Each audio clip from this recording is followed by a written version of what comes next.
Concejalía de Cultura, les damos la bienvenida a este primer acto de los 16º Encuentros Literarios, con lo que inauguramos este proyecto que surge del taller de escritura, el Laboratorio de las Palabras, para compartir no solamente la escritura, sino también la literatura. Ese es el objetivo y además acercarlo a todos los públicos. Esta tarde lo inauguramos con La verdad es un vaso vacío, con José Ramón Gómez Cabezas, por estar aquí con nosotros. Muchas gracias por venir a inaugurar estos encuentros. José Ramón Gómez Cabezas es de Ciudad Real, es psicólogo, profesor de la Universidad de Castilla-La Mancha y una de las voces más reconocidas y activas del género negro en España. Su formación en psicología, unida a su mirada crítica sobre el comportamiento humano, impregna su obra de una profundidad y un pulso narrativo que lo distinguen. Compagina su trabajo académico con una intensa actividad literaria, participando como ponente o jurado en los principales festivales de novela negra del país. Es además presidente de la Asociación de Amigos de la Literatura Policial, Novelpol, lo que refleja su compromiso con la difusión y el estudio del género. Cuenta con 7 novelas publicadas: Requiem por la bailarina de una caja de música, Orden de buque captura para el ángel de la guarda, El ataque Marshall, Ojos que no ven, Metástasis y La balada de los ahorcados, además de la que esta tarde nos presenta aquí.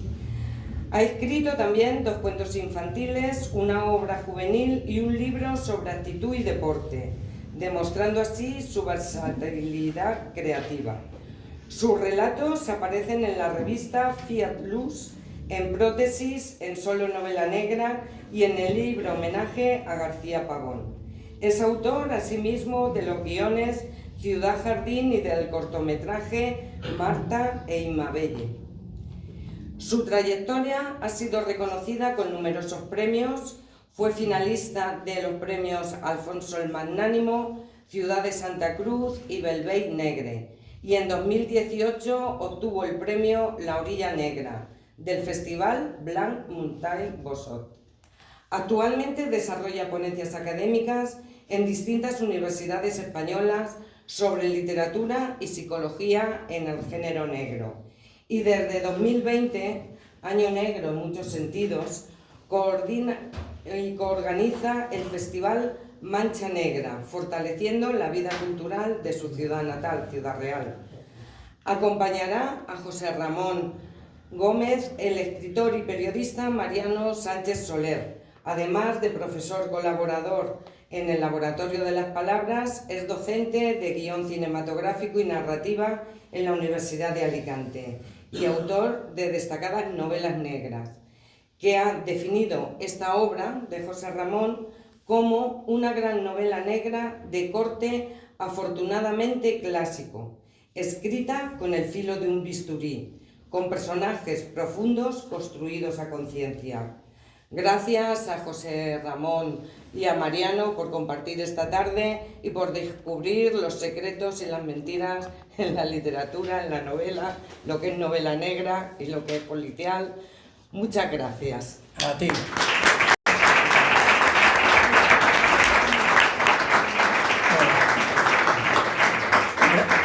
Gracias, Amparo, por tus palabras. Bueno, vamos a ver. Primero, verdades de la literatura es mentira. Todo es una ficción, todo es un invento. Lo que la literatura escribe no es la realidad, para empezar. Y segundo, hay un pacto entre los lectores y el autor. El pacto por el cual el lector va a creerse lo que le cuentas, siempre que se lo cuentes de una manera verosímil y creíble. Va a hacer una especie de ausencia de incredulidad, ¿no? Como lo define alguien. Tenéis que partir de la base de que la literatura, una novela, es mitad de quien la escribe y mitad de quien la lee. Eso es así de simple, ¿no? Y yo creo que es fundamental darse cuenta de eso. ¿Por qué? Porque el escritor, cuando escribe, construye todo un artilugio, utiliza las palabras para justamente conseguir ese efecto. Pensar que la ficción es engaño, según la RAE, es mentira, esto no asustaros que está a 16, y no lo estoy leyendo.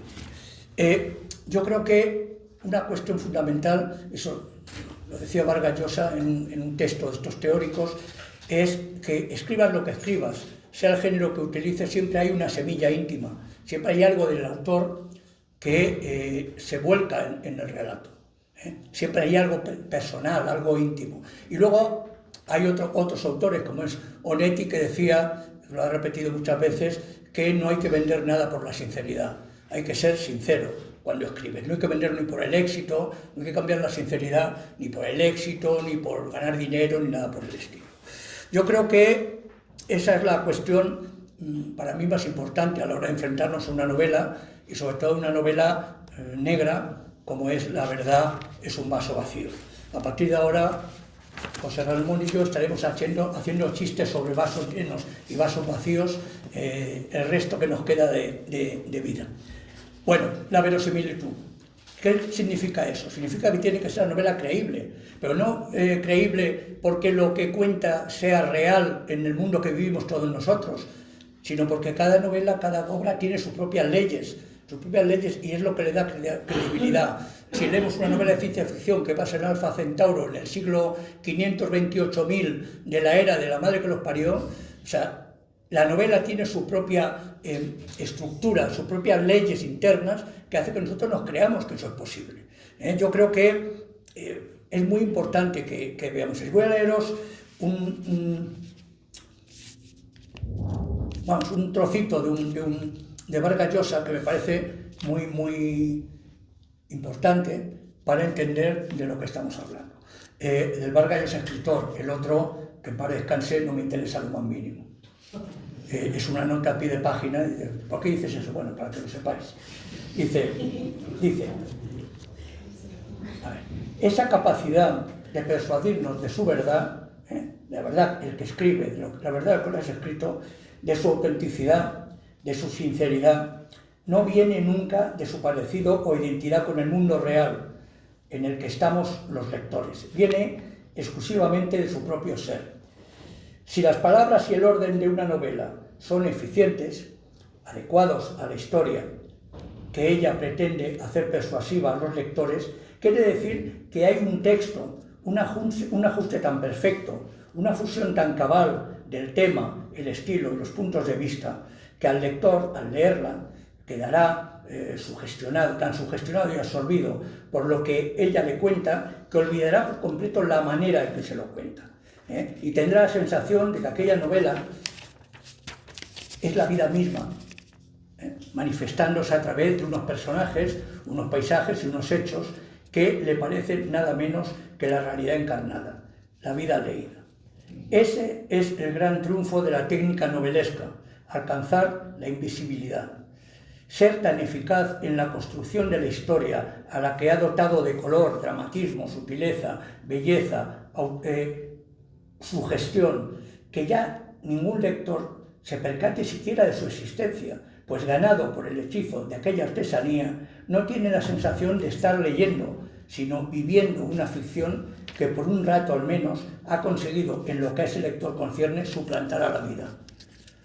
Ese es el gran triunfo de José Ramón Gómez Cabezas con esta novela, que es la excusa para que hablemos del realismo, de la verdad, del trabajo literario.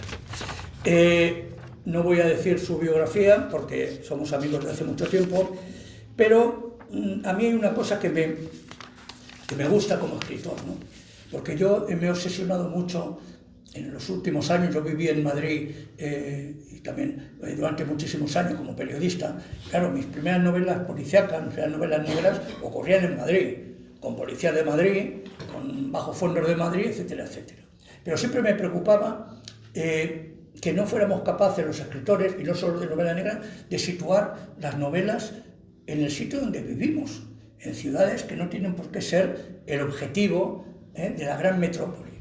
Claro, siempre había esa excusa de que no convertir en objeto literario, en ciudades, ¿no? Entonces él ha hecho esta novela situada en Ciudad Real, no es la primera que sitúa en Ciudad Real, en su ciudad natal. Lo que pasa es que las anteriores, que ya ha citado Amparo, las sitúa en el año 2027, 20 y tanto, bueno, joder, solo falta que me corrijas el año exacto. Año 20, El siglo. ¿Ha dicho el siglo? Ha dicho 2027. Bueno, para que veáis que las palabras construyen un discurso. Bueno, en el año 27, otra en el año 29, otra desde el año 50 y tantos, pero nunca, incluso hay una que no la sitúa en ningún sitio, como en Metástasis, se sabe que está ahí, pero no. Sin embargo, esta es Ciudad Real hoy, en la Ciudad Real que él ha vivido y que, una primera pregunta, al margen de la gente, la ciudad se ha convulsionado, ¿te han dicho algo los poderes públicos, que creo que están en manos de gente muy moderna?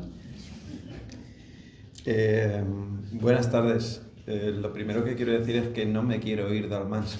Me están tratando tan bien que yo quiero quedarme aquí a vivir en este día, en este momento.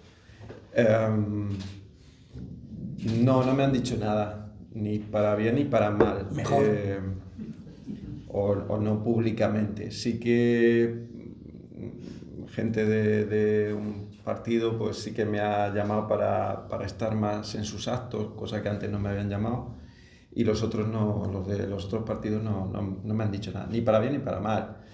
Yo creo que es que se lee poco y hay determinadas personas que leen menos todavía, entonces, bueno, pues no sé. No sé si quiero siquiera que me digan algo. No sé, esta era una pregunta para calentar el asunto.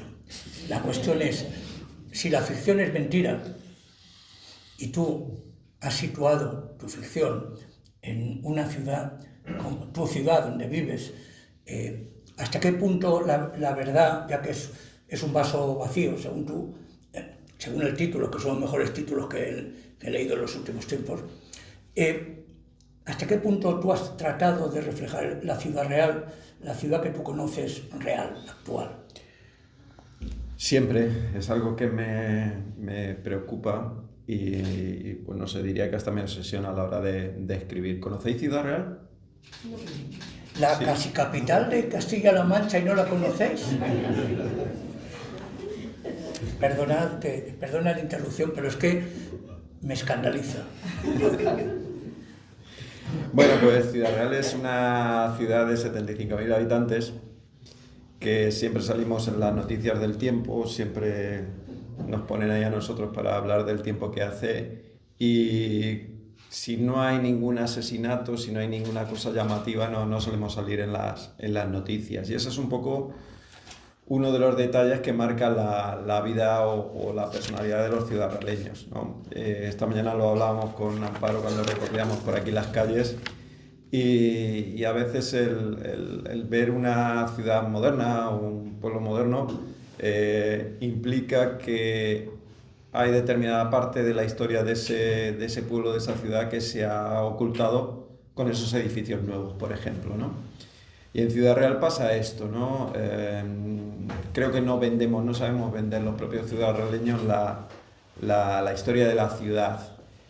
Y a mí lo que yo he vivido en Ciudad Real, o lo que yo he sentido en Ciudad Real, sobre todo en los últimos años, ¿no? Joder, que tenemos aeropuertos, ¿sabíais, verdad? Tenemos algún avión que otro. Y pasa el AVE. Hostia, no pasa. Pasa, sí, pero poco y mal ahora. En el año 2005-2006 de pronto nos ponen un aeropuerto allí y nos ponen vuelos directos a Londres los fines de semana, me parece que eran por 50 euros o algo así.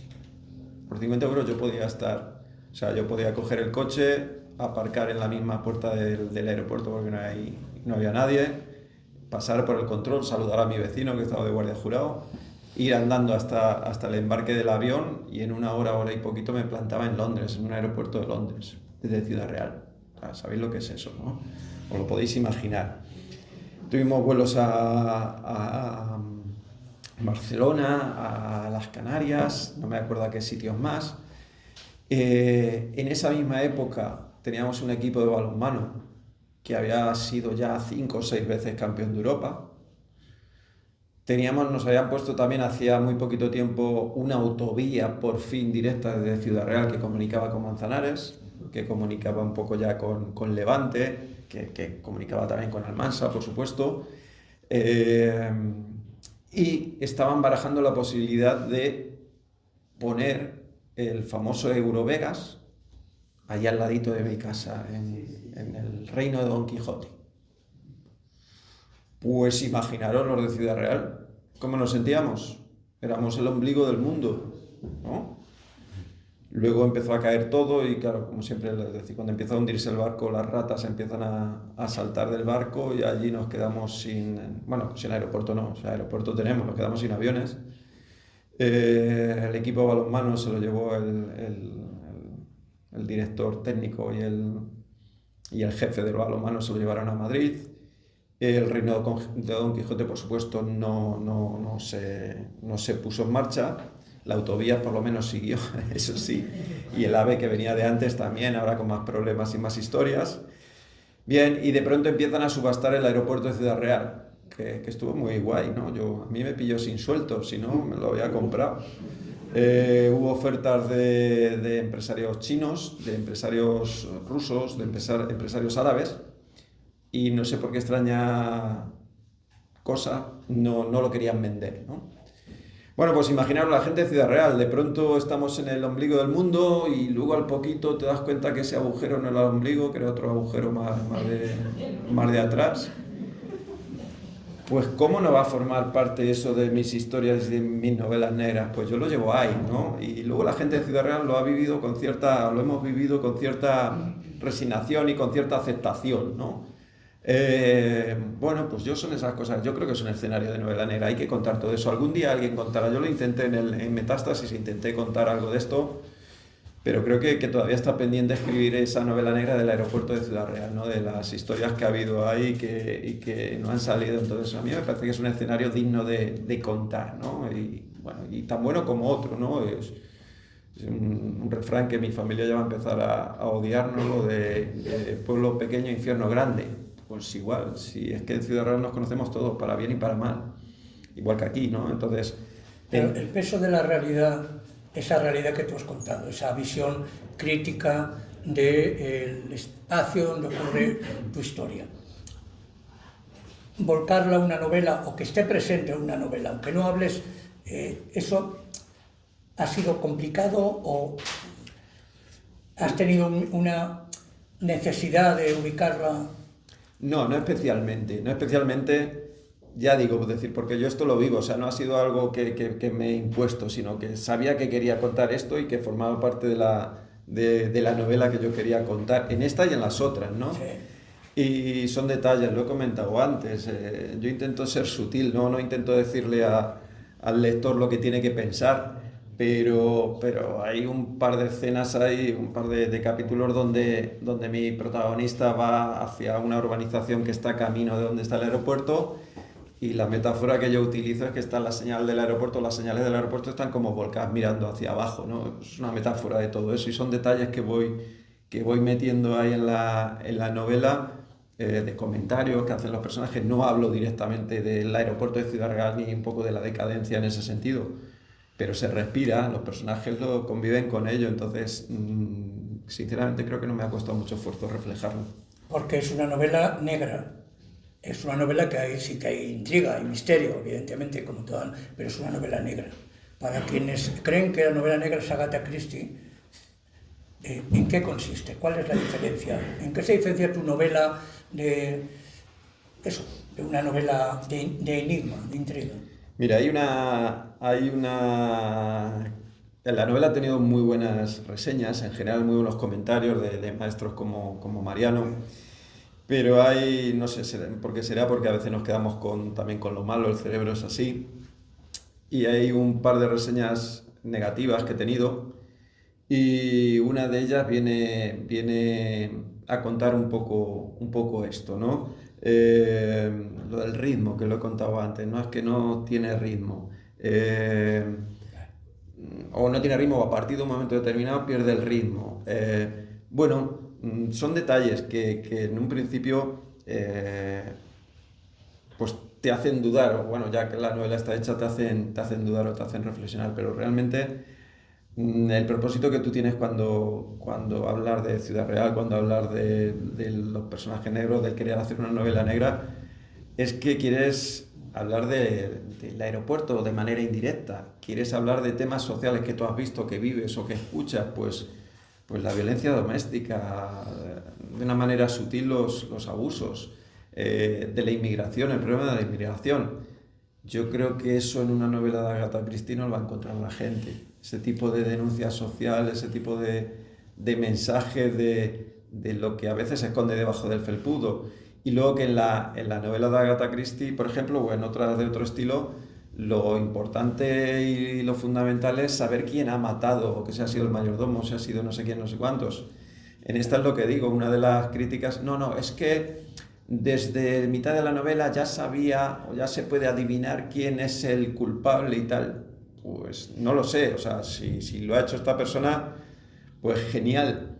Pero es que mi propósito no es decir, ha sido este, yo voy a hacer juegos malabares para que descubráis. No, yo creo que es una excusa. Las historias que pasan es una excusa para contar dramas personales o de determinadas personas o situaciones que viven determinadas personas porque crees que es importante y es la excusa que utilizas, pues es eso, un delito, un atraco a una farmacia como pasa aquí, pero realmente quieres hablar de temas más de denuncia social. Y eso, insisto, para mí cuando encuentro eso en una novela utilizado como vehículo o hablar de una ciudad, simplemente, para mí eso es novela negra. Y hay otras novelas donde el thriller o la novela enigma se preocupan de otros detalles, pero no te cuentan esto, el perfil de los personajes, cuál ha sido el camino hasta que esa persona ha cometido ese delito, cuál es la historia que hay detrás.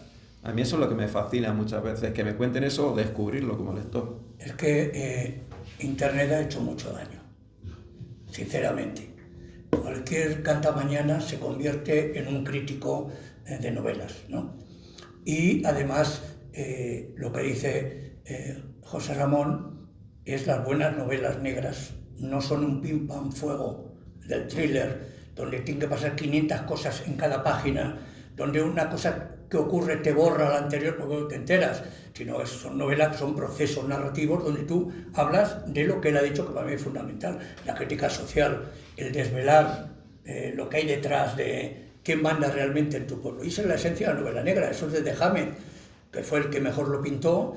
Bueno, hay una ciudad donde hay un alcalde nombrado, hay un jefe de policía, pero el que manda realmente es el que ha fundado la ciudad, que está ahí en su mansión decidiendo quién hace los negocios y quién no, ¿no? Y eso es la esencia de la novela negra americana de los años 20, del siglo pasado. O sea, hace un siglo, sí, casi. Heredera de algo que a ti te gusta mucho, que es el western. Que realmente muchos de los personajes de novela negra son el de Sol ante el peligro. Estás solo, es decir, nadie te apoya, tienes que luchar contra algo, que es muy quijotesco también, aunque tú no quieras que hablemos del Quijote, pero es muy quijotesco en ese sentido. No voy a caer en la trampa del Quijote. pero realismo, es eso, claro. Realismo. Pero entonces, a mí me han dicho también, es que no es realmente una novela negra, la última que escribí, porque hablo del periodismo que yo viví y hago un repaso a la realidad del periodismo. El que ha dicho eso, que lo he leído, otros han dicho que es directamente un imbécil. Y además no ha leído nada en su vida. Novela negra, seguro que no. Novela negra, no. Y además, una situación ahora, y tú lo decías antes charlando, donde todo está farragoso, ¿no? O sea, hubo una época que se hacía novela negra en este país, a los editores, excepto Vázquez Montalbán, no le interesaba ninguno. Todos editábamos o editaban en colecciones que normalmente eran colecciones tipo bolsillo, pequeñitas, ¿no? Y ahora, joder, han descubierto eso y entonces están con la novela negra para hablar de todo, ¿no? Sí. Le he dicho no para que me diga que sí, es una típica pregunta con trampa, pero es que como sé lo que opina, es para que ustedes... Sí, yo creo que el poder editorial está en que es una empresa o son empresas y quieren vender. Y para vender, pues a veces pues, se utilizan estrategias o trucos A mí me gusta mucho todo lo del marketing, la psicología de las ventas y del marketing a mí me apasiona, ¿no? Desde la publicidad subliminar a cómo nos colocan las cosas en los supermercados, la música que nos ponen, los precios, el 4,99, cuesta 4 euros, mierda, te ha costado 5. Pues todo ese tipo de cosas me gustan mucho, me encantan, me fascinan, pero también me afectan. Y en el tema del mundo empresarial o editorial pasa esto, es decir, joder, como está esto de moda, pues vamos a meter todo esto a ver si la gente también compra y aprovechamos un poco que el Pisuerga pasa por Valladolid, ¿no? Y eso a mí me fastidia un poco, a lo mejor es un tema más personal, pero ir a un sitio y que alguien te diga, no, si a mí me gusta mucho la novela negra, si me he leído todo de Agatha Christie, pues igual no estamos hablando de lo mismo, ¿no? O que te digan, es que a mí me encanta Javier Castillo, pues sí que igual no estamos hablando de lo mismo. No tengo nada en contra de Javier Castillo, sí, porque gana un montón de pelas con todas las novelas que vende y es envidia, jodida, pero quiero decir que en el fondo no estamos hablando de lo mismo y eso es importante. Yo creo que sí, para mí sí es importante, porque luego es esto, hay gente que se lee tu libro y te dice, no, es que a partir del capítulo 8 baja el ritmo, o esto, que es que se sabe quién es el asesino, quién es el malo desde la mitad del libro. Ya, pero es que eso no es lo importante de este libro o de este tipo de libros. O sea, háblame de la crítica social, ¿no? De la crítica social no reseñan nada, porque van buscando otras cosas. Entonces, claro, la gente se confunde y al final te afecta de alguna manera a nivel personal y a nivel incluso de lecturas. Entonces eso duele un poco, pero bueno, es el mundo editorial, si al final todo es relativo. De todas formas, esa gente que dice eso, primero no tiene ni idea, y segundo, es ese tipo de gente que dice, una película en blanco y negro, no fastidies, ¿eh? O qué cortita, cuando podían haber hecho un cuarto de hora, 20 minutos de persecución. Yo voy a leeros lo que han dicho algunos, porque algunos tuvimos el privilegio de leer la novela antes de que estuviera editada. Entonces, como estamos aquí para vender la novela, pongo la gafas, ¿qué ha pasado? Que la enseña micro es que soy agitador. Como estamos aquí para hablar de la novela, y no la han leído ustedes, voy a leer algunos trocitos de gente que la ha leído y que ha puesto su opinión con nombre y apellido.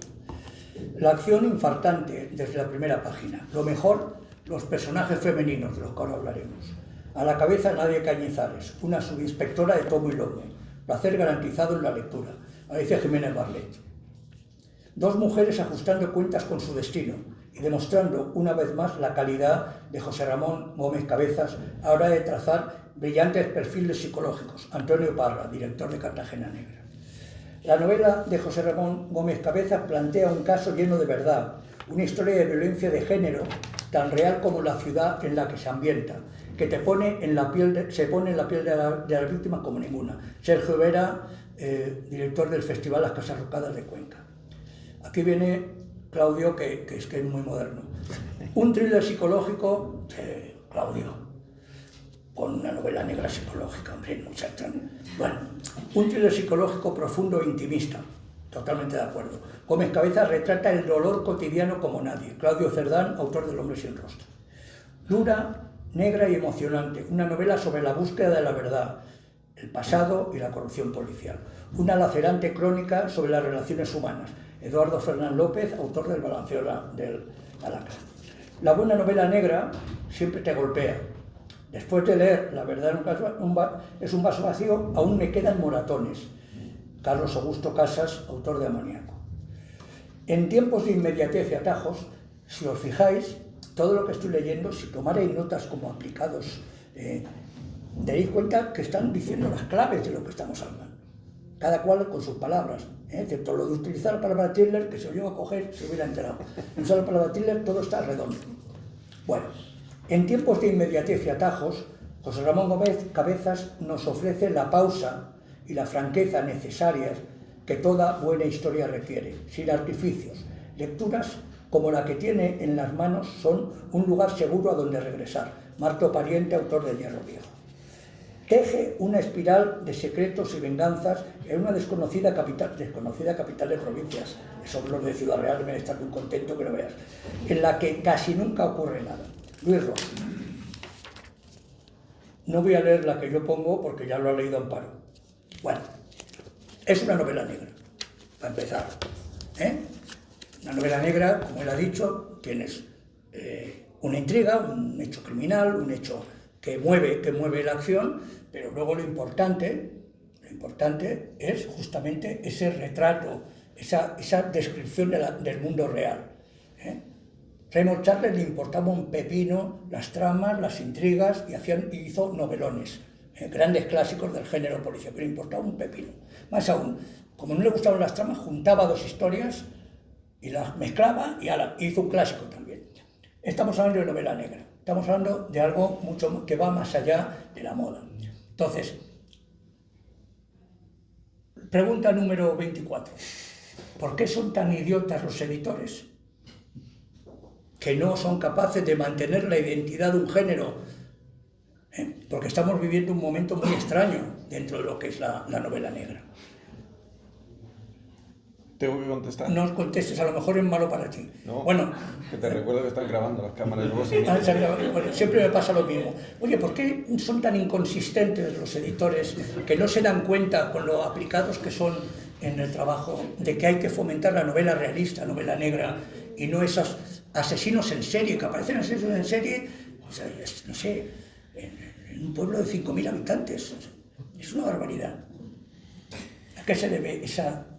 Probablemente a lo que hemos comentado antes, al interés económico. Son empresas y van a lo que vende o a lo que quieren vender. Y en el fondo somos productos, o esto es un producto. Y si te lo engloban o te lo envuelven en un papel de regalo atractivo, bonito y comercial, pues van a vender más. Entonces al final a ellos lo que les interesa es eso. Y bueno, muchas veces hay grandes editoriales que si tú no vendes X, no existes. Aunque te hayan pagado un anticipo y tal, no vuelves a publicar y tal. Entonces van con números, echan sus cuentas y si les sale a cuento, pues... Pero claro, prefieren a veces, es más seguro y desde el punto de vista comercial es loable, publicar a un Instagramer que tenga uno de TikTok o de YouTube, que tenga 25.000 seguidores porque se asegura que tenga 25 años, bueno, que lleve gorra, boina hasta el verano. Sí. Si es llamativo, tiene personalidad y atrae a los jóvenes y tal, pues probablemente es un producto mucho más vendible para esa editorial. Que sea bueno o no, pues eso ya es otra historia, pero ya digo, es decir, bueno, a mí me parece que es su papel salvo pequeñas editoriales, y hay otra editorial que tú conoces muy bien que tiene otros criterios, y a mí esta editorial, Duomo, yo estoy encantadísimo con ellos, me están tratando muy bien. Las otras editoriales ya he contado que alguna de ellas pues todavía me debe dinero. Bueno, de hecho una de ellas no me ha pagado ni un euro por los ejemplares que se vendieron y tal, y bueno, está denunciado y tal.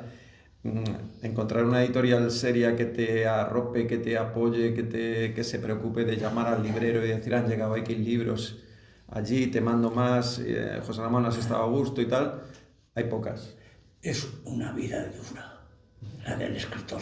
Creo que tú llevas insistentemente levantando el dedo. Me gustaría que hablaras de los personajes un poquito, porque creo que es una de las cosas importantes que hace que la novela te guste y te enganche.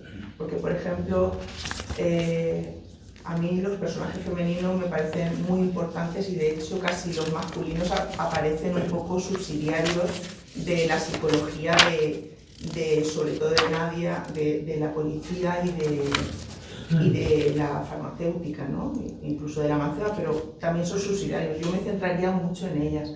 Y por un lado que expliques un poco, pues eso, cómo construiste ese coro, ¿no?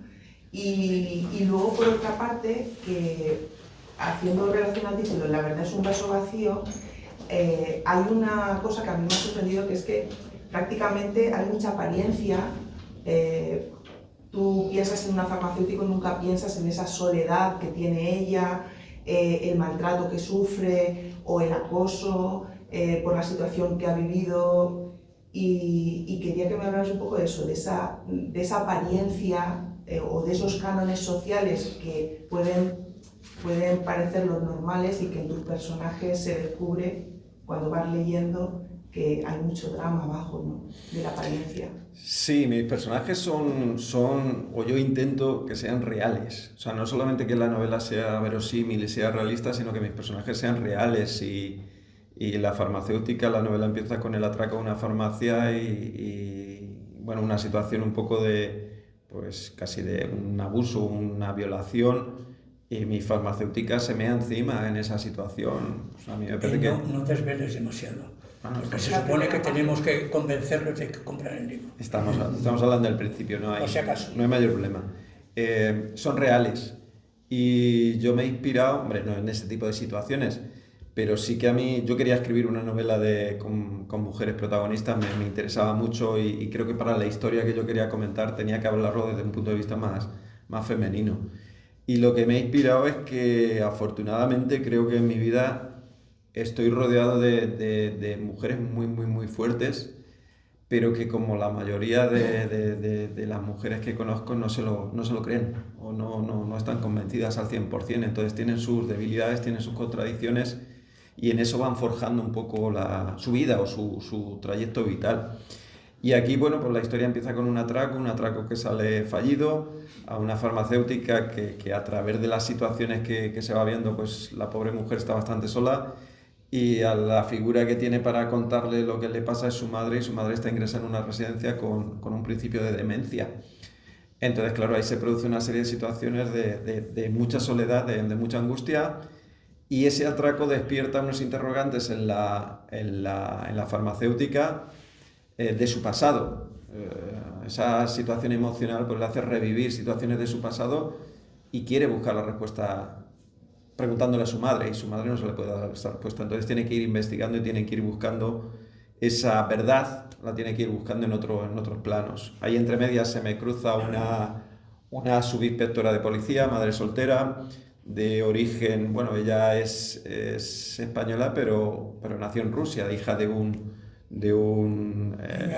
niño de la guerra. Entonces, bueno, me da también juego a hablar de la soledad también de la policía, de la subinspectora, con una hija, no es adolescente, es más bien joven, está estudiando fuera, pero claro, quería hablar de ese plano de una madre soltera, policía, en una comisaría donde le dan el cargo de la unidad de violencia doméstica y donde evidentemente se va dando cuenta poco a poco que ese cargo es un cargo político, que es un cargo más de escaparate, no es un cargo real, entonces no la dejan hacer muchas cosas y ahí está el capítulo 0 de la novela que intenta explicar eso. Entonces, bueno, son historias de soledades y sobre todo también de maternidades. Lo he comentado siempre, lo he comentado en todos los ámbitos. Un amigo nuestro, escritor, que se llama Benito Olmo, tiene una frase que me encanta que es: todo el mundo es bueno mientras no le pisen lo fregado. Y claro, a mí todo esto me cuadra mucho con la novela negra que yo quiero escribir y es, si a mí me pisan lo fregado, quiero decir, si a mí me tocan a mi hija o a mi hijo en alguna de estas circunstancias, ¿qué sería capaz de hacer? Pues probablemente cualquier cosa. Creo que como la mayoría de la gente. Entonces, joder, pues pongo a un personaje en una situación de esas, hablando de la maternidad también, que creo que es muy importante en esta novela, y que le pase algo a tu hija, y por mucho que sea alguien cercano al que tienes ahí, pues igual pasas por encima de él, de la forma que sea, ¿no? Y de eso va un poquito la historia, la vamos cruzando. Es una historia no sé si todas las novelas son, pero esta sí que lo he intentado que sea, es una historia de personajes. Y hablamos de Nadia, que es la policía, hablamos de Teresa, hablamos de la manceba y hablamos de un montón de personajes secundarios que a mí me gustan mucho de la novela. Y de Ginés Romero. Ginés Romero, que casi nunca se habla de Ginés Romero, que es Bueno, pero es que a mí me interesa. Es el inspector de policía que bueno, el otro día me preguntaron algo que no terminé de entender muy bien. Me dijeron, oye, la sensibilidad que tiene el inspector de policía es porque es homosexual. Y claro, me quedé así, digo, no tiene que ver una cosa con la otra. Mi personaje tiene esa característica y tiene esa forma de pensar y de actuar, pero no necesariamente, porque... Que también el personaje también está solo, o sea, quiero decir, está acompañado, pero en el fondo se siente solo. Espiritualmente Sí, son historias de soledades, pero muy, muy realistas. Y ya digo, en el fondo quiero pensar que es una novela optimista, que es una novela con esperanza por toda la historia y por toda la trama como sucede al final, creo que hay una esperanza ahí en la que te tienes que agarrar. Bueno, mi mujer se llama Esperanza y mi suegra también se llama Esperanza, con lo cual... Ahí hay Algo seguro.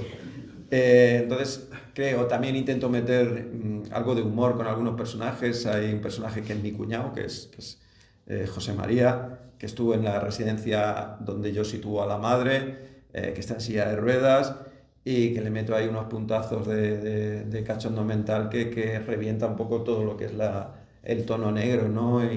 Y bueno, pues sí, pues tiene momentos angustiosos, claro, por supuesto, porque es realista. Y una persona que sufre una situación de abuso, de malos tratos psicológicos, pues tiene que lo pasa mal y te hace pasarlo a ti mal porque estás diciendo, pero despierta, pero reacciona, ¿no?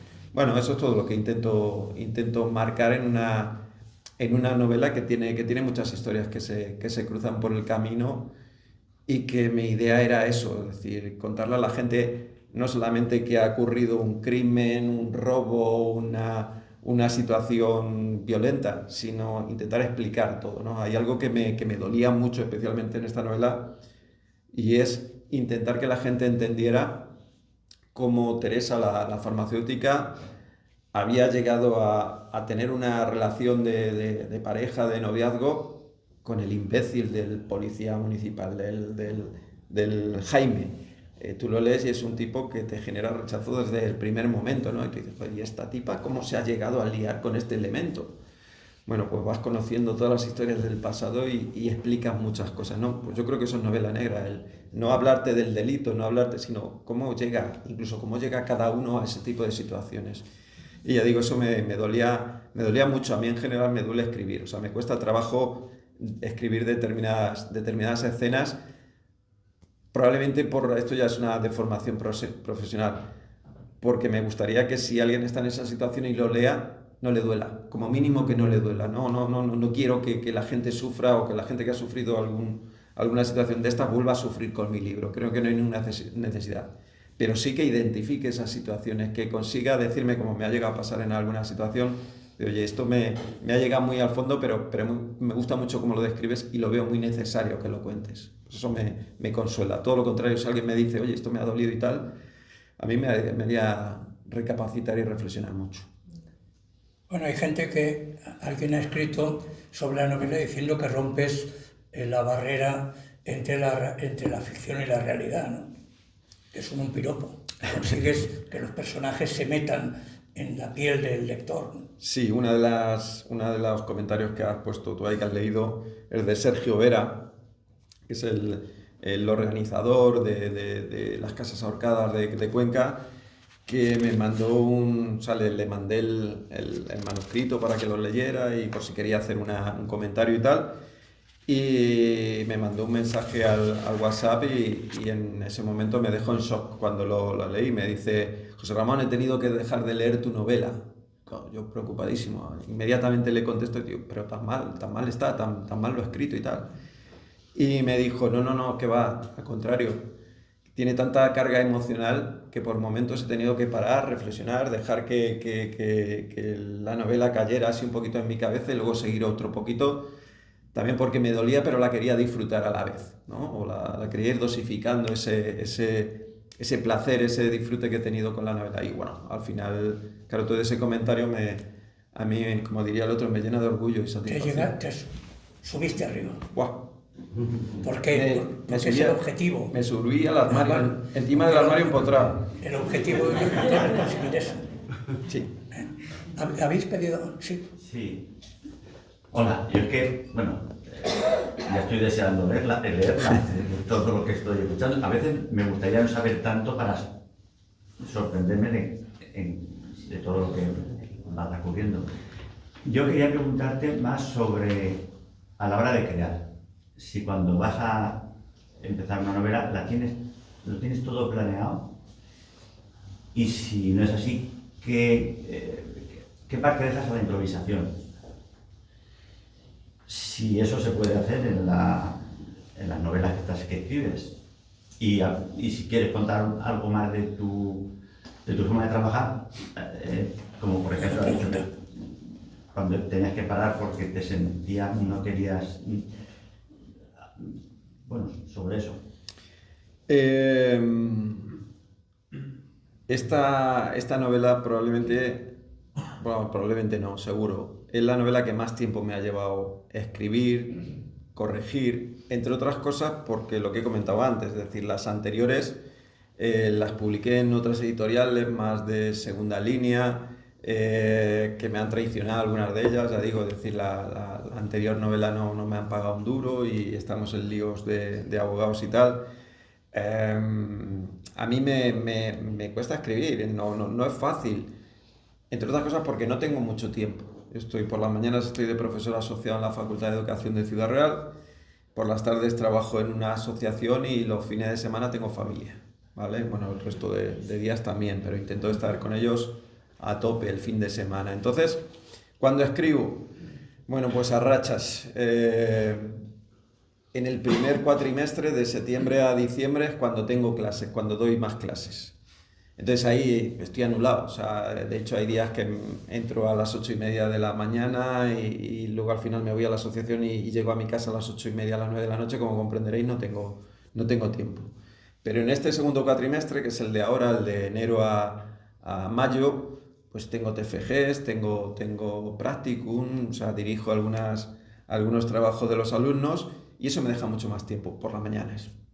¿Qué hago ya con el tiempo que he aprendido a dosificar mi tiempo? Si tengo una hora, me pongo a escribir un rato. Si tengo la idea del capítulo, tiro para adelante.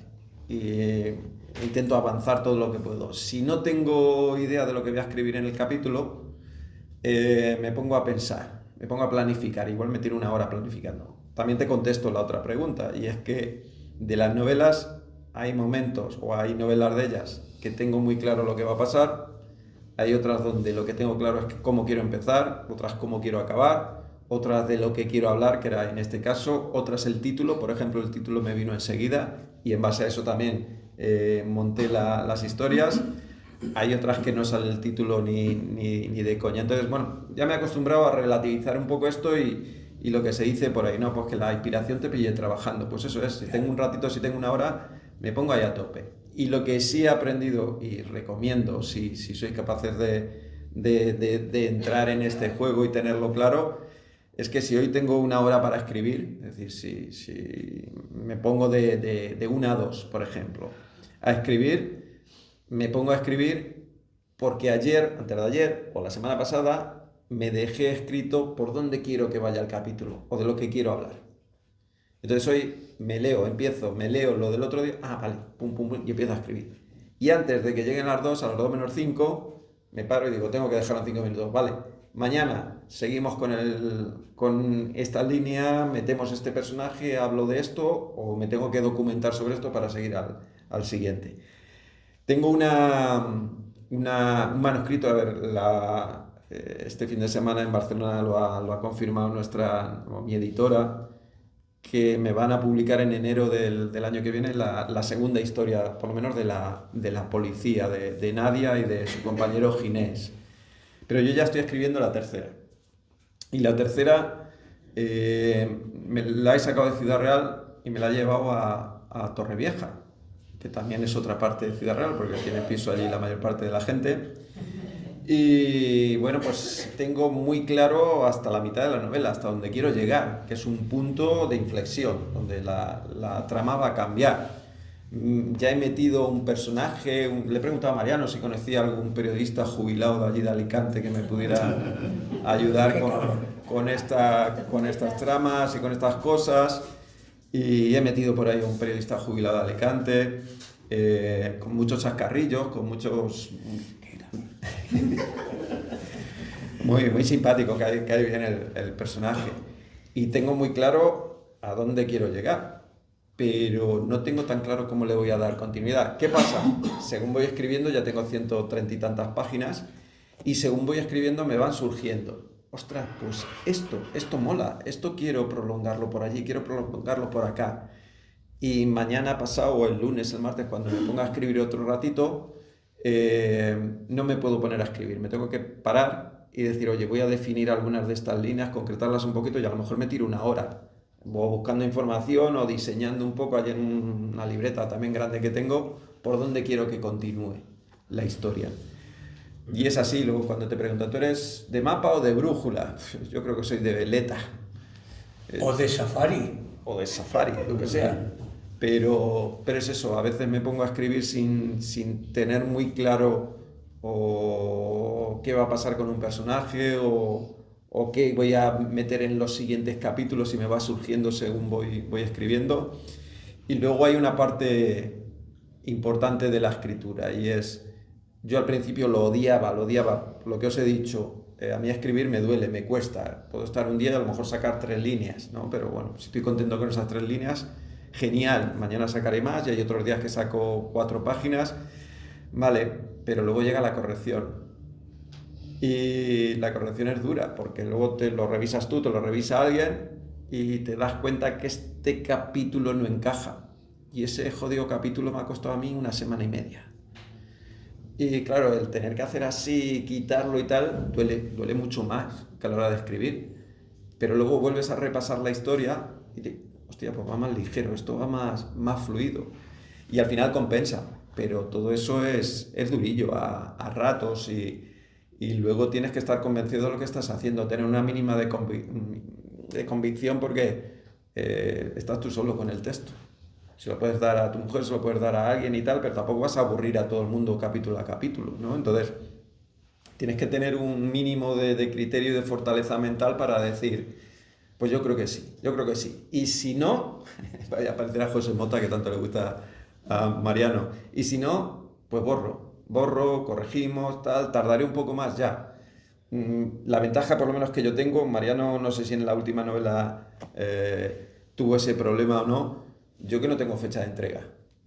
Entonces si tengo que invertir un día más o 2 días más, 1 semana más, porque quede el texto mejor, lo invierto. No, hasta la fecha nadie me ha puesto un día concreto en que tengo que entregar un manuscrito, entonces, bueno, en ese sentido voy bien. Esto también es una crítica y sí que hay algunos escritores que tienen que sacar un libro al año. Y joder, si has leído mucho se nota y está repitiendo esto, o esto no lo ha terminado de perfilar, o esto no tal o no cual. Bueno, yo tengo la suerte o la desventaja de que no tengo esa fecha, no tengo esa presión y puedo escribir con más libertad y lo agradezco porque me duele. O sea, quiero decir, si tuviera que ir con una fecha, no sé hasta qué punto me generaría estrés y dejaría de divertirme, que creo que eso sería un problema, si no me divirtiera escribiendo, si no tendría esa pasión, no tendría esa voluntad, se convertiría en otra cosa y no sé cómo saldrían las novelas. Creo que he contestado tu pregunta, sí. Me he enrollado tremendamente, No, pero... ¿qué va? Además, bueno, lo he entendido todo perfectamente, porque, bueno, luego cuando me firmes te diré...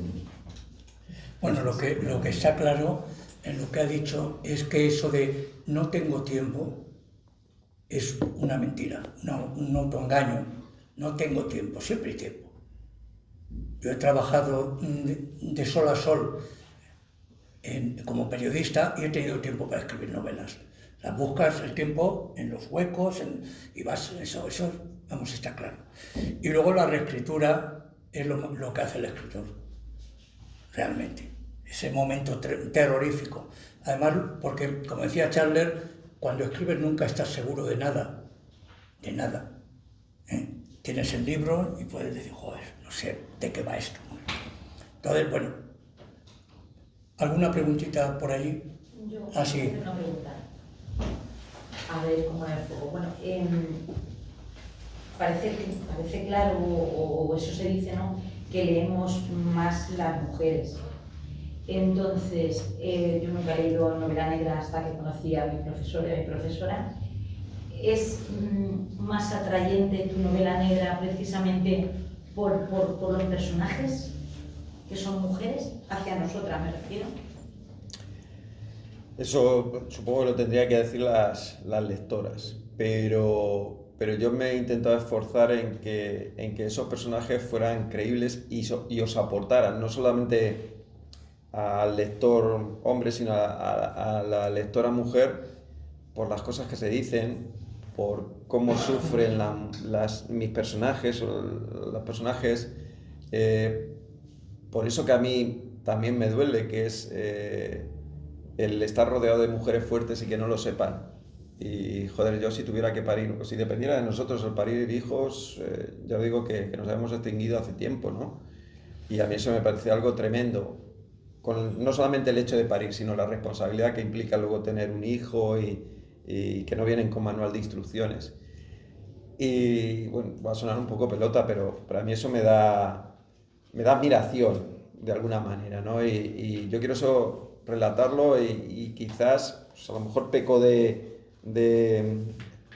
sé, de prepotencia o de lo que sea, pero yo con los personajes míos lo que quiero reflejar es decir, oye, mujeres del mundo, daros cuenta que hay un montón de fortalezas y que tenéis un montón de fortalezas, que sois capaces de mover el mundo y lo que siempre digo, es decir, lo que no haga una madre por su hijo no lo suele hacer absolutamente nadie. Y ese superpoder, muchas de vosotras no sois conscientes, entonces tampoco quiero ir aquí abanderado de absolutamente nada, pero para mí era importante el coger esos personajes y decir, oye, si alguien se identifica con estas mujeres y saca un mínimo de coraje, de fuerza o de reflexión de todo esto, pues yo me daré por satisfecho. Los dos personajes femeninos principales, Teresa y Nadia, aunque son muy distintos, realmente son complementarios, ¿no? De alguna manera, ¿no? Yo creo que comparten muchas cosas, comparten muchísimas cosas. Y algo que yo sí que he querido reflejar en el libro y es el tema de la maternidad, el tema de las relaciones, sobre todo madres-hijas. Me parece que define muchas personalidades y es o sea, la personalidad de la madre o de cómo ha educado la madre a la hija define mucho las fortalezas y las debilidades, ¿no? Y luego hay otro tema que no sé quién le inventaría la culpabilidad, temo mucho que tiene que ver algo con la religión o algo de esto, pero me parece que es un invento cojonudo para los hombres, la culpabilidad de las mujeres, ¿no? Y me parece que para nosotros es genial el que os sintáis culpables por lo que hacéis, pero también por lo que no hacéis, ¿vale? Porque os sentís por muchas cosas, y en el tema de la maternidad más todavía. Y eso me parece muy de novela negra, el contar eso, el reflejarlo. Y creo que me estoy poniendo demasiado intensito, no sé, Mariano, di algo tú, por favor. No sé, preguntad si queréis. Quería preguntarte, eres psicólogo, entonces ahí ya tienes un punto de ventaja para el conocimiento. ¿Te has basado en experiencias de mujeres que te han llegado para darle esa fuerza? Sí. Hay una pregunta que odio y es, hombre, ¿y tú siendo hombre cómo has sabido describir también una mujer? Ya, joder, no soy un asesino y también describo a veces a los asesinos y cosas así. Es un poco, pues eso, trabajo, esfuerzo y sobre todo empatía, ¿no? Sí, sin duda. Cuestión del trabajo, de las situaciones a las que me he enfrentado muchas veces, esos mensajes te llegan, te empapan un poco la cabeza y salen por algún lado. Y luego lo que creo que también he reflejado aquí son situaciones de gente cercana que tengo, o familiares, amigos, gente de mi contexto, y ya digo, yo tengo no sé si es de formación profesional o de formación de nacimiento, pero que soy muy observador o me gusta observar mucho las cosas y buscarle la explicación a las cosas o buscarles una secuencia que me dé cierta tranquilidad para entender las cosas. Si no las entiendo me vuelvo loco, pero cuando intento entenderlas a mí me cuadran y es lo que digo, intento buscar eso y lo intento reflejar también en las novelas. Y tengo alrededor de mí, en mi vida cotidiana, mujeres muy, muy, muy fuertes que no terminan de creérselo. Entonces a mí sí que me inspiran. Consigues entrelazar lo personal y lo policial. Pues no nos olvidemos que estamos ante una novela negra, una novela donde hay un misterio, por llamarlo de alguna manera, algo que investigar. Entonces eso es muy difícil de hacer. Quiero decir, es un piropo que le estoy echando, no sé que vosotros no sé si... Es muy difícil, muy difícil hacer una novela donde haya un universo y donde lo policial, la investigación, la intriga que tú vas, la búsqueda de respuestas, se ensamble perfectamente con la visión personal de los personajes, ¿no? La parte íntima. Sí, si solamente nos centráramos la gente que escribimos novela negra, si solamente nos centráramos en describir el crimen, el delito y tal, yo creo que estaríamos haciendo crónica periodística u otra cosa que no tiene que ver con la novela negra. Entonces, para mí el elemento diferenciador es eso, o sea, ya que yo intento escribir de lo que conozco, no sé si por pereza o por comodidad, pero hablo de Ciudad Real, porque lo tengo ahí, porque en mi cabeza está lo que ha sido, lo que es y lo que pudo haber sido en un momento determinado, entonces puedo hablar de eso con cierta facilidad. Y probablemente el tema del perfil psicológico de los personajes también venga de ahí, de mi profesión, de lo que yo me relaciono, de lo que he estado viviendo durante un montón de años y de la gente que tengo alrededor. Entonces, eso me facilita el sacar estas historias, ¿no? Como cuando sacó 100 años de soledad García Márquez, que no sé si fue la madre o la abuela, y dijo, pero si se está contando las cosas de la familia, ¿no? Pues a lo mejor algo parecido.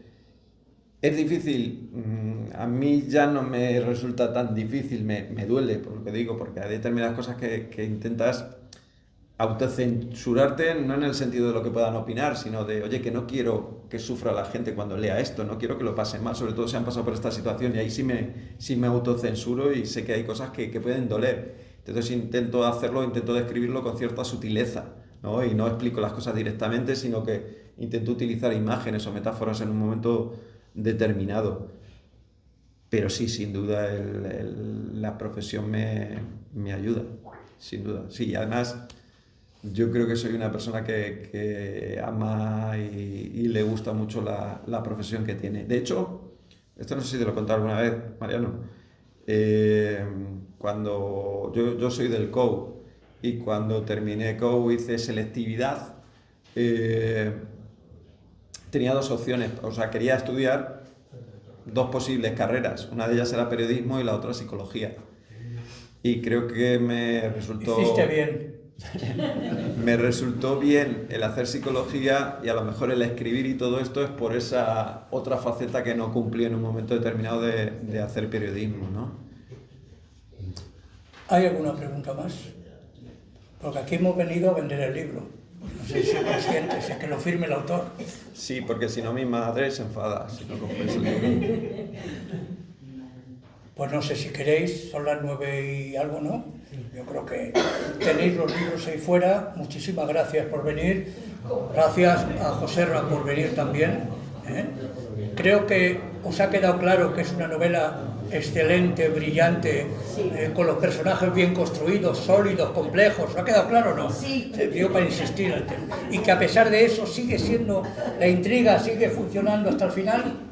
Maravilloso. Muchísimas gracias, ¿eh?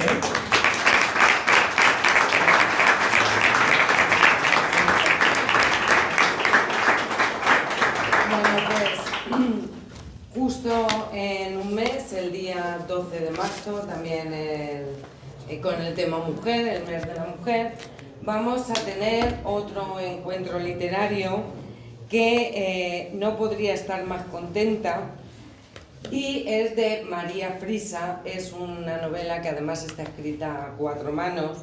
Os leo un poco, me permites, con el tema de mujer y así lo enlazamos. Si sientes que necesitas días de 30 horas, que tu cuello empieza a negociar con la pancarta de la vejez, o que te educaron para creer que disfrutar es tener la cocina impecable, entonces has llegado al universo de María Frisa. Deja de intentar ser esa mujer perfecta que ves por todas partes. Sé un poco egoísta, regálate tiempo y prepárate para el buen rato que te mereces. Así que vamos a seguir con el tema mujer, visto también es psicóloga desde el punto de vista de 2 mujeres. Os esperamos. Hola.